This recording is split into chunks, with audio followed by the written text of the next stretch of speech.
ಅಂತ ಯೋಚನೆ ಮಾಡಿದವಾಗ ನನಗೆ ನಮ್ಮ ವೃತ್ತಿ ಜೀವನದಲ್ಲಿ ಸರ್ಕಾರಿ ನೌಕರರ ಸಂಘಕ್ಕೆ ನಾವು ನಮ್ಮ ವೃತ್ತಿ ಜೀವನದ ಜೊತೆಗೇ ನಾವು ಸಂಘಟನೆಯಲ್ಲಿ ತೊಡಗಿಸ್ಕೊಳ್ಬಹುದು ಅಂಥೇಳಿ ಗೊತ್ತಾಗಿದ ಮೇಲೆ ನಾನು ಸಂಘಟನೆಗೆ ಮೊದಲ ಬಾರಿಗೆ ಚುನಾವಣೆಯಲ್ಲಿ ಆಯ್ಕೆಯಾಗಿ ನೌಕರರ ಸಂಘಕ್ಕೆ ನಾನು ಪಾದಾರ್ಪಣ ಮಾಡಿದ ಮೇಲೆ ಅಲ್ಲಿ ನಾನು ನೋಡಬೇಕಾದ್ರೆ ನನಗನ್ನಿಸ್ತಾ ಇತ್ತು, ಮಹಿಳೆಯರಿಗೆ ಇಷ್ಟು ದೊಡ್ಡ ಸಂಘಟನೆಯಲ್ಲಿ ಇಷ್ಟು ದೊಡ್ಡ ಸಂಘಟನೆ ಇದೆ, 100 ವರ್ಷದಿಂದನೂ ಕೂಡ ನಮ್ಮ ಸಂಘಟನೆ ಕೆಲಸ ಮಾಡ್ತಾ ಇದೆ.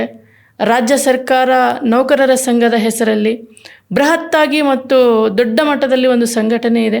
ಆ ಸಂಘಟನೆಯಲ್ಲಿ ಮಹಿಳೆಯರಿಗೆ ಎಲ್ಲೂ ಅವಕಾಶಗಳಿಲ್ಲ, ಯಾವುದೇ ರೀತಿಯ ಒಂದು ಭಾಗವಹಿಸಿಕೆ ಇಲ್ಲ, ಪಾರ್ಟಿಸಿಪೇಷನ್ ಮಾಡೋದಕ್ಕೂ ಕೂಡ ಅವರಿಗೆ ಅವಕಾಶಗಳು ಇರಲಿಲ್ಲ. ನಾನು ನೋಡಿದ ಮೇಲೆ ಆವಾಗ ನನಗನ್ನಿಸ್ತಾ ಇತ್ತು, ಯಾಕೆ ನಾವು ಇದನ್ನು ಮೊಟ್ಟ ಮೊದಲ ಬಾರಿಗೆ ಸಂಘಟನೆ ಕಟ್ಟಬೇಕು ಅಂಥೇಳಿ ತಲೆಯಲ್ಲಿ ವಿಚಾರ ಬಂತು.